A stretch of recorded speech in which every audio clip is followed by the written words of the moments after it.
One of the sources I was talking to asked, how do you tell the story of John McAfee? There are frankly many stories, many lives as it were. There was the Silicon Valley tycoon, the party animal, the spiritual guru, the international fugitive, the prophet of cybersecurity and Bitcoin, the alleged murderer and rapist, and in his last act, the death that launched countless new conspiracies. When McAfee tells his own life story, he always starts it the same way. He talks about his father, a violent alcoholic. Here he is on ABC in 2017. One of the things that was not idyllic there was your father. You said that he was a raging alcoholic, that he was abusive to you and to your mother. Nobody has an ideal life, even children. Died when you were 15? 15. Yeah, he shot himself. He shot himself? Yeah. People always look to the past to explain the present. It doesn't work that way. McAfee's father was an American soldier based in southwest England. His mother, Joan Williams, was a Brit. She gave birth to John a little over 2 weeks after the official end of World War II. The family moved to the US not long after. Here's Fran, John's first wife. She asked us not to use her last name. Unfortunately, his father was a drinker and he was a mean drunk, as they say.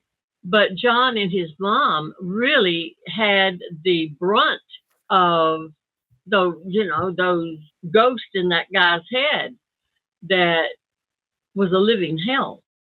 Fran says these early years of abuse haunted John, and they kept company with him throughout his life. But absolutely, he was abused emotionally. John had a tremendous volatile temper, which comes from what happened to him during those years up until he's 15. McAfee spent most of his formative years in the town of Salem, Virginia. People close to the family told me he was sent to live with his aunt in England after his father died. He returned to the US in time to attend Roanoke College once he finished high school. He told ABC News that while he studied there, he also sold cocaine. Math came easy to me. I never studied, but I just did what I felt like I should do. In college, McAfee says he began peddling a product he knew he could sell: cocaine. But it's interesting that drug dealing was really your first foray into entrepreneurship. Yeah, well, it is it's entrepreneurship. It's everything. It's salesmanship. This is such a telling interview to me on a couple of levels. First of all, this attitude of superiority, almost narcissism. I don't need to study. It comes easily to me. Then there's the casual admission to drug dealing. Drugs will be a major factor in McAfee's life, cocaine in particular. And of course, his ability to spin an idea into a business was something he replicated repeatedly. After graduating from college, McAfee moved to Monroe, Louisiana, where he taught math as part of a graduate program he was doing at Northeast Louisiana State University. He met his first wife, Fran, when she was an 18-year-old student in his class, and he said that very first day, right after that very first class, they got together. Fran remembers it slightly differently. I met him when I was 18, probably. He was teaching math, and I walked into my classroom. And he, from the get-go, he made it so obvious. I mean, it was like he latched on. I won't say it was like a vulture by any means, but he picked me out of the group to the point that it was really embarrassing for me because we had this whole classroom there. He made no bones about it that he was attracted to me. In fact, I went home that evening and I said, Mama, I've got to get out of this classroom because I'm not going to be able to learn math. And of course, she said, oh, Fran, you'll be just fine. But I knew. His behavior sounded pretty aggressive, practically predatory. But he eventually wore her down and they started dating. Once their relationship became known, McAfee was fired by the university and he soon moved back to Virginia. That was after the university decided that John didn't need to be teaching. school, but they allowed him to finish out his curriculum that semester because he was working toward his doctorate through their program. With his academic qualifications in hand, McAfee went on to work at a couple of high-profile companies: Xerox, Univac, Siemens, Booz Allen, and Lockheed Martin. The one he seemed to have been most proud of was his time at NASA. He went to work at the Goddard Institute for Space Studies, which is on the campus of Columbia University in New York City. He was there from 1968 for about 2 years. In 2016, McAfee described his work at NASA in an op-ed for Business Insider. McAfee claimed that he encrypted the images sent by the TIROS weather satellite when he worked at NASA in 1968. I asked NASA several times about McAfee's time there. They said yes, he briefly worked as a programmer, but several current and former NASA employees I spoke to could not confirm his assertions about what he did there. And he made other claims that he'd worked on the Apollo programs and that he came up with the solution to 10 years of data coming in from space without any system to process it. Former NASA engineer Jim Cameron told me this was simply not plausible. He worked at the same Goddard Institute of Space Studies years after McAfee left. He said McAfee's account was an insult to the people whose names are recorded in the volumes of NASA's history. As you'll hear, this is a bit of a pattern with John McAfee. He had a tendency to tell tall tales, to exaggerate, and even straight up fabricate. That stint at Xerox, he told one biographer he was based in London for the company and was flown first class every weekend for 6 months back to New York to see his family. Not true, people close to the family said. Those were just some of the many lies and exaggerations we've come across. He would later brag about all the journalists he'd played with the tales he'd spun. Eventually, McAfee made his way to Palo Alto.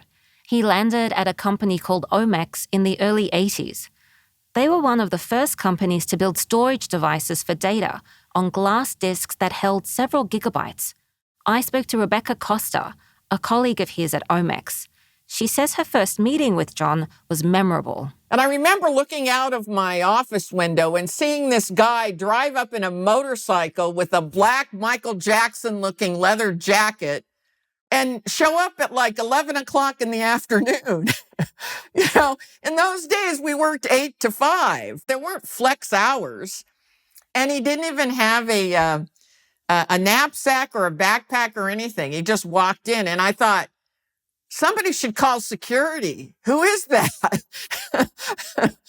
So McAfee comes walking up the stairs. And he came around the corner, and I remember him saying, "Oh, you must be Rebecca Costa. I'm John McAfee. I head up research and development." And I was a little taken back, and I said, "Well, great. We were supposed to have a meeting at 8 this morning." And he said, "Yeah, but I was hungover." In 1981, Rebecca was one of a handful of women with senior executive roles in Silicon Valley. She headed product development. John headed research. His job was to design the software for the operating systems. So I said, "Would you mind if I came over to the lab and spent some time with you there to try to understand the technology better?" And he was very forthcoming. And it took me all of 15 minutes in the R&D lab to realize he was brilliant. And I didn't care about the rest of it. I didn't care if he set up a bar in R&D and drank all day long. If he could solve the kinds of technical problems he was solving, then he was my guy. By this point, John McAfee's character was set.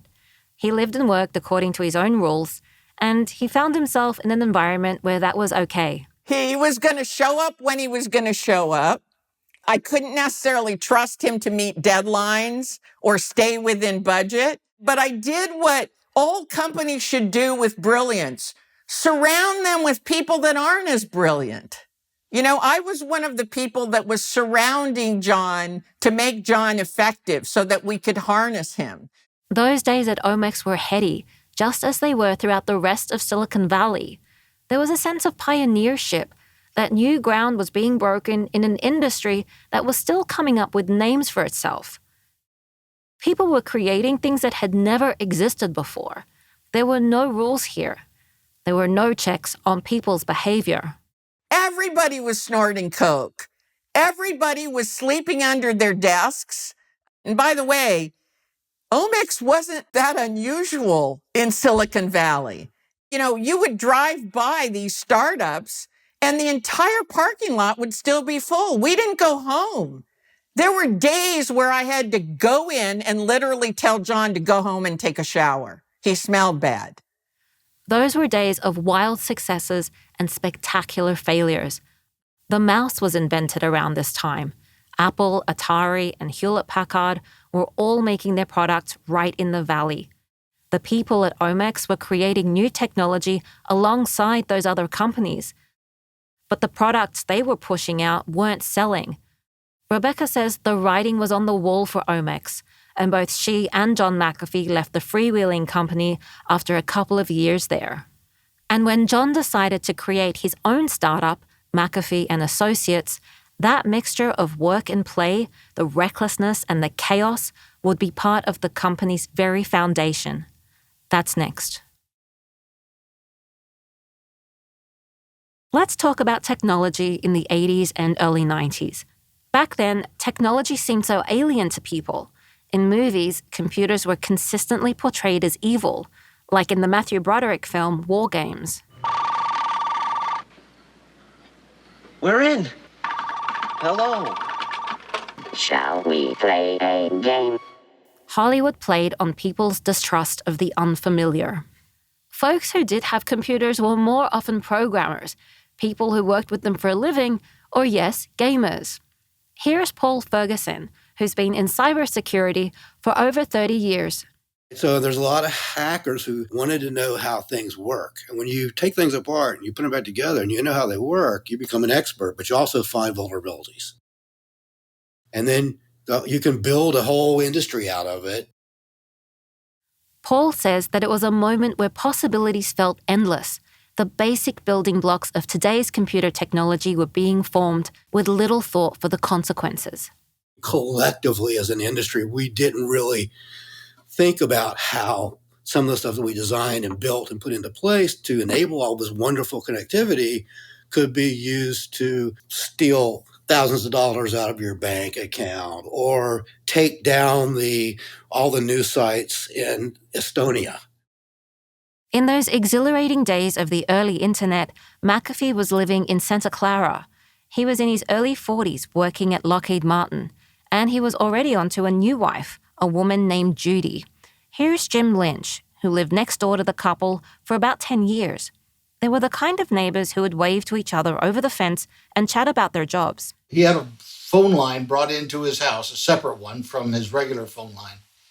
And he put a computer there and hooked it up, and it was what they called then bulletin boards. So it's basically a chat room. Bulletin boards were like an early version of web forums or social media. People could connect their computers through phone lines and trade ideas. Jim says that McAfee was a programmer. He was a gamer. He was obsessed with puzzles. He'd upload computer programs onto those bulletin boards and delve into discussions with people who had logged on from around the world. McAfee could sense an opportunity surrounding the internet. He became particularly fascinated with computer viruses. Jim says the first virus that caught McAfee's attention was one called the Pakistani brain.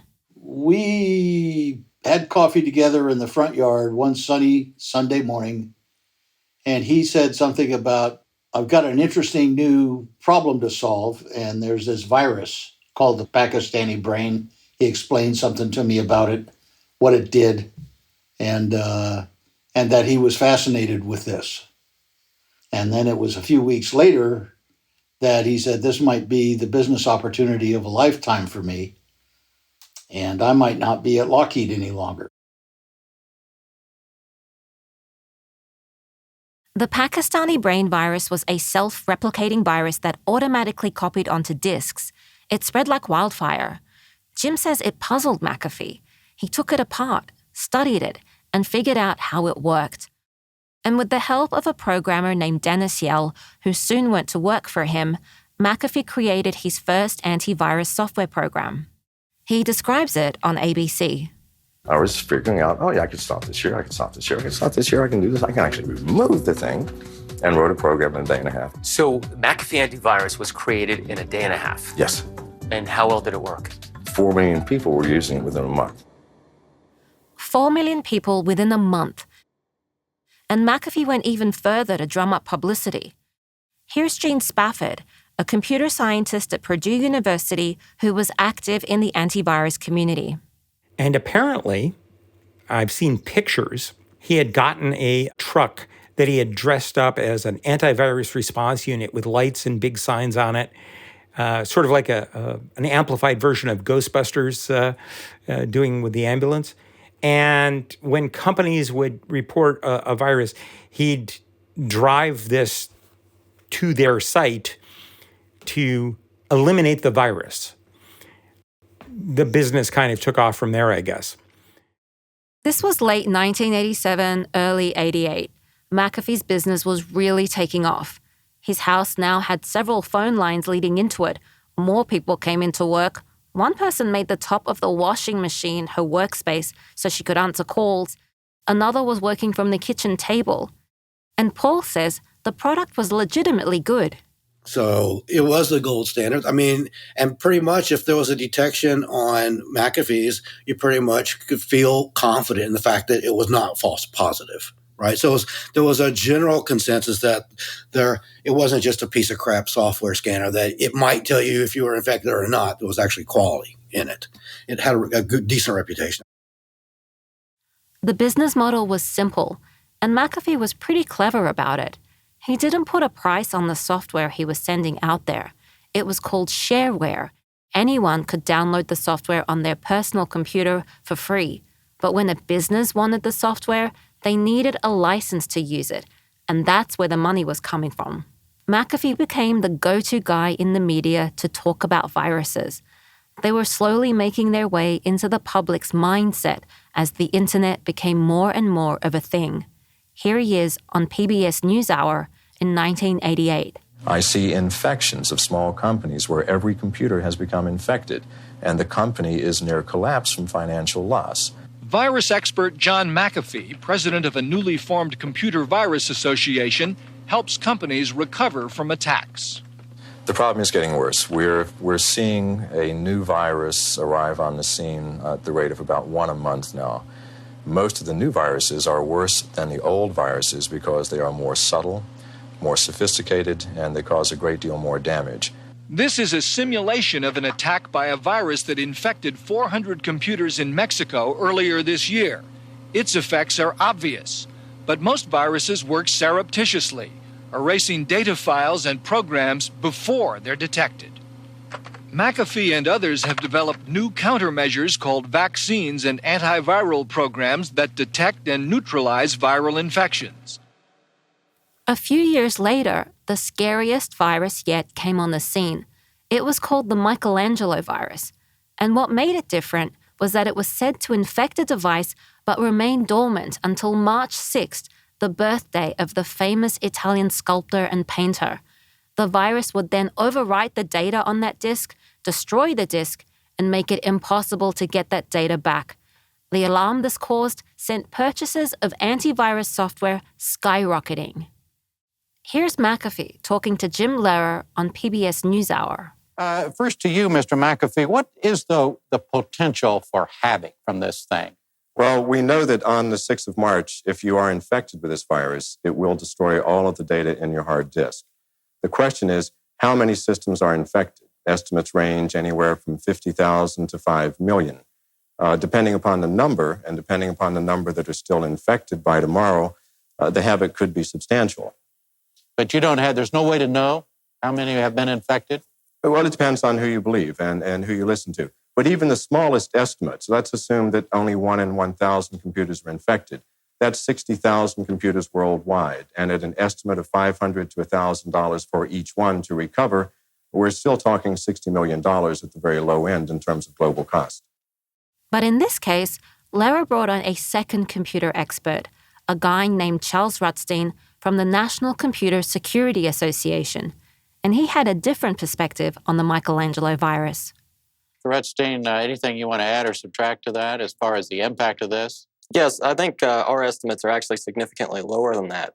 Current estimates for virus infections by Michelangelo in the U.S. Are currently, from our group, around 10 to 20,000. And we also say that it probably won't be as expensive as Mr. McAfee says. Under certain circumstances, when they are infected, it may not cost $1 million to clean up. So we think there will be fewer infections costing less. We called Charles up for this podcast. Apparently, he was only a college student when he was invited to appear on PBS NewsHour. And unlike McAfee, he wasn't selling antivirus software. I was told I was being brought on simply to provide an objective view of someone who didn't have any financial interest. It's been said many times in many parts of life that if you want to find the truth, follow the money. And, we had no vested interest. There was no money trail for us in, inflating or deflating, expectations. But for someone who was running an antivirus company at the time, as John was, there was certainly a financial interest in making this perhaps a bigger deal than it was. In the end, the virus impacted a number of devices closer to Charles's more conservative prediction, a few thousand. But the antivirus software industry exploded, and McAfee software dominated the desktop computer market. My recollection was that it was truly ubiquitous. It was fair to say that they had the leading market share at that time. And it became, more of a household name than most of the other antivirus suites at the time. They had deals, that pre-installed it on many computers.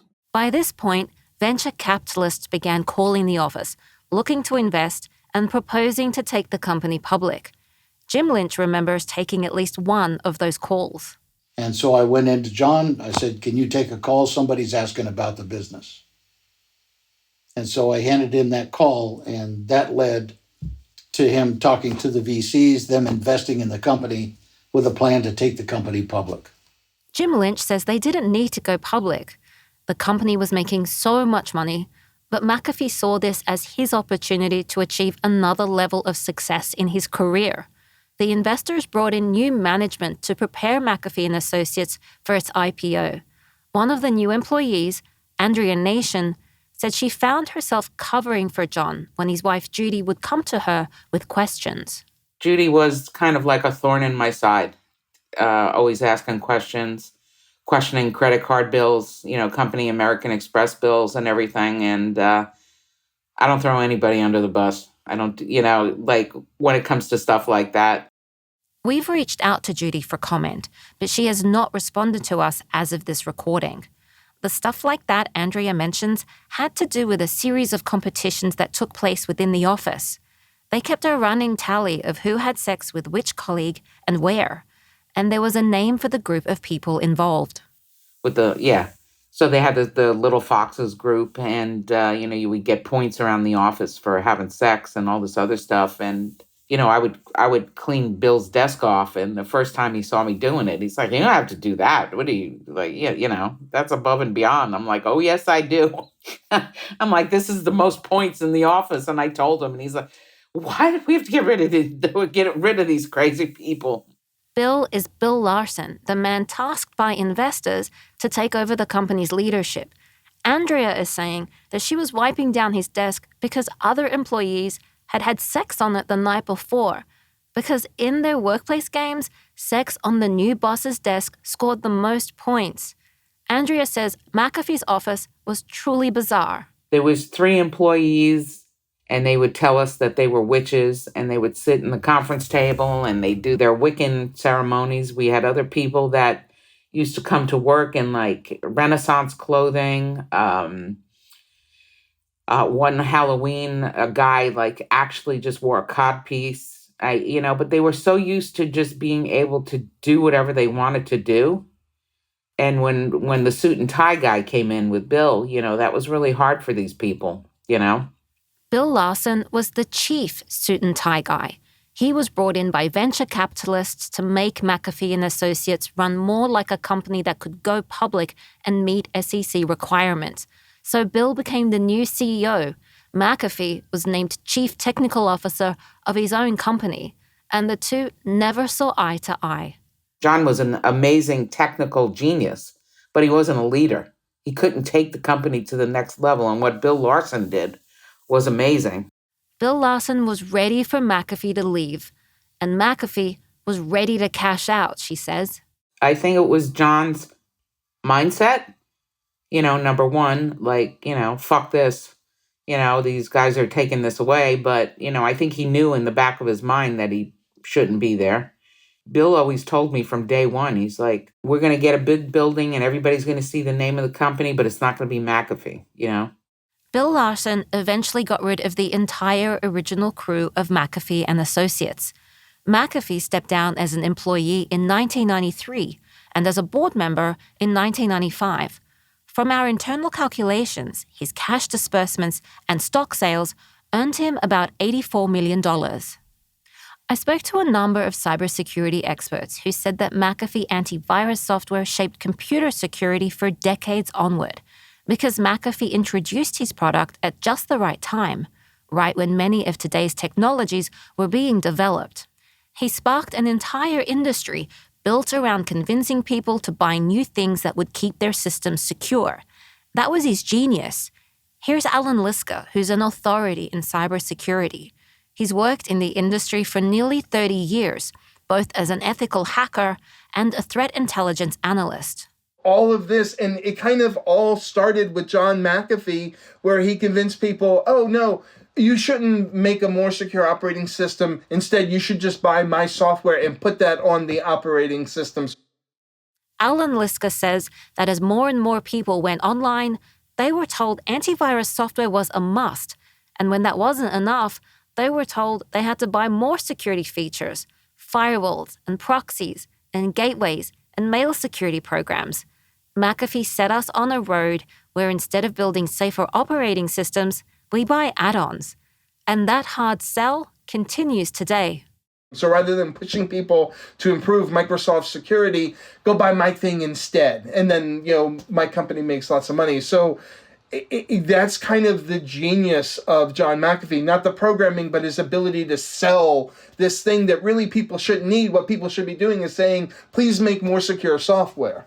So what he's saying is there was a moment when software developers could have resolved to create more secure networks, but instead, they relied on antivirus software for protection. So it begs the question, did McAfee actually create a less secure world? In some ways, this was the beginning of the cybersecurity industry, a world we know today that is dominated by firms that are called in when companies like Colonial Pipeline get hacked and the gas stops pumping. These are the people hired to fight viruses and hackers, to deal with attacks that encrypt data and demand ransoms.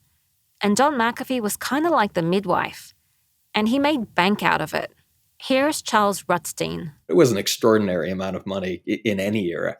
Today means you never have to work again, and you can do whatever you want with the rest of your life. And back then, it was worth some multiple of that. So in short strokes, the guy had it made. He had it made.